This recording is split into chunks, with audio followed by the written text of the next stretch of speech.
All right, Shalom, Shalom, Israel. This is the brothers RAWCHAA coming from the prophets of Babylon camp that's out here in Tampa, Florida. And before we move on with this lesson, I want to give all honor and all glory unto YAHAWAH, BAHASHAM, YAHAWASHI, BAHASHAM, QADASH, YAHAWAH, who this world ignorantly calls God, which his name in the Paleo Hebrew means he is, he exists. YAHAWASHI, who this world ignorantly calls Jesus Christ, which his name in the Paleo Hebrew means he saves, he delivers. And I also want to give double honors unto the apostles and bishops of Great Millstone, who teaches this truth and rule well. And this is going to be a little quick lesson. We're going to title this Adversity is Just a Test of Character. This is the book of Sirach, also known as Ecclesiasticus, chapter 2, starting in verse 1. My son, if thou come to serve the Lord, prepare thy soul for temptation.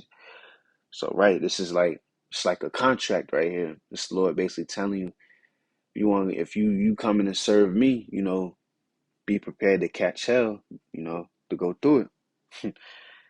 Verse 2, set thy heart aright, which that word heart is going into your mind, lie up, and constantly endure, and make not haste in time of trouble.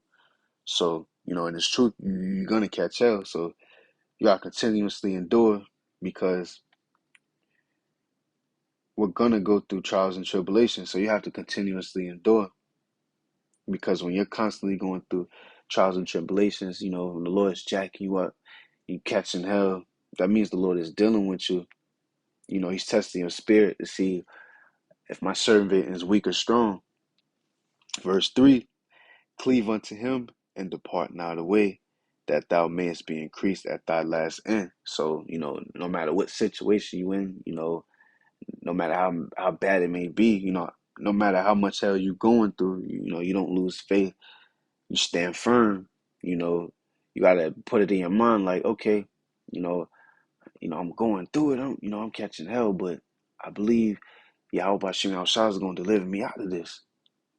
And you look at our forefathers, man. They've been in some tough situations, man, and the Lord got them out of there. The Lord delivered them out of there. Verse 4, whatsoever is brought upon thee, take cheerfully, and be patient when thou art changed to a low estate. So, when you catching hell, the Lord is jacking you up. You take it on cheerfully, because at the end of the day, that means the Lord is dealing with you. Because to be honest, if everything's going so good, everything seems all right, something's not right, man. That means the Lord is not dealing with you, man. Because when you catching hell, that means the Lord is dealing with you. He's purging out, these flaws that you got within you. Because before you came into the truth, before his brothers came into this truth, we had certain flaws about us, certain ways of thinking, the ways we carried ourselves, the stuff we was doing, how we was living, and when you come into this truth, it's certain things you can't do no more. You can't, it's certain ways, you change the way of your thinking, you don't think the same way, you don't move the same way, so because the Lord is purging these flaws out of us, man, purging out, that old man, you know, making us into this new man.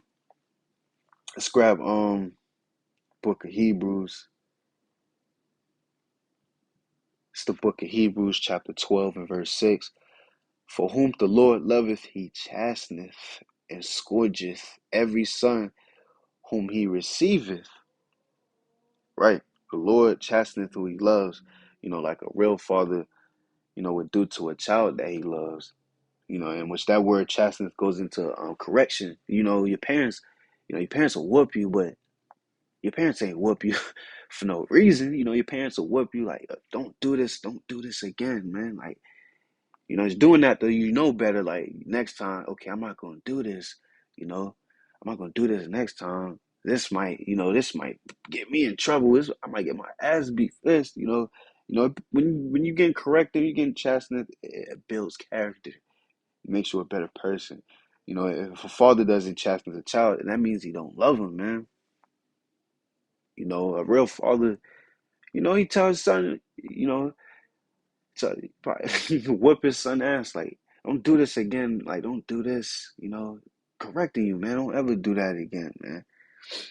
You know, if a child walks up to a stove, his father's watching, and the child lets him. If the father watches his child just touch the stove, what kind of father is that, man? You know, your parents are like whip your ass, like don't touch the stove, don't go by the stove. You know, ultimately that's the Lord's doing to us, but you know we getting spiritual ass whippings, man. Let's go. Matter of fact, let's grab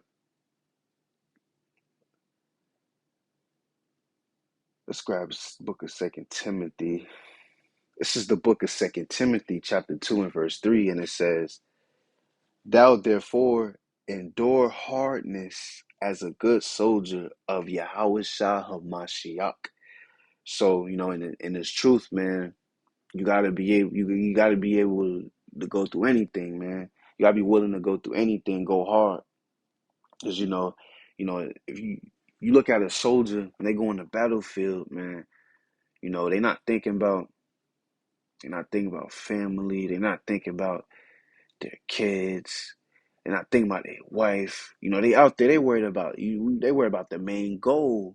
You know what I'm saying? That's how we should be, you know, which the main goal for us, you know, is ultimately be beamed up into those chariots, you know, take down this rulership, be a part of that, you know, that hopeful number, you know. That's how we should be thinking, but ultimately we must be willing to go through anything in this truth, man.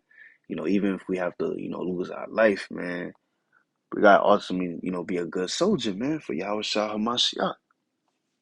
Let's go let's go back in Book of Sirach. It's the book of Ecclesiasticus, chapter 2 and verse 5, and we're gonna end it off with this one. For gold is tried in the fire, and acceptable men in the furnace of adversity. Right? So, you know, when gold is tried in the fire, you know, what's happening is, for example, when gold is tried in the fire, what's happening is getting the impurities off the gold. So, you know, an example would be like, you know, they grab, you know, when they go out in these adventures or whatever, they dig up they dig up this gold, right? They find a piece of gold. When you first get the gold, it's you know, it's kind of dirty.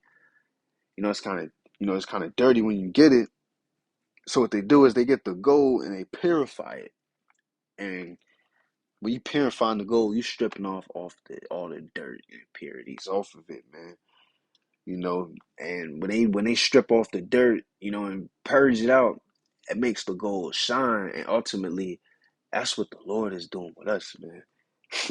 That's what the Lord is doing, is stripping off the dirt off of us, purifying, you know, purifying us, purifying all those old ways of us, all those flaws of us, man.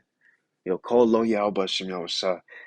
That's what the Lord is doing to us, man. So, you know, this was something a little quick, man. Just gotta be willing to go through anything, man. But you know, Lord willing, this lesson is edifying. Lord willing, you were edified. If you were edified, the hopeful elect could be edified.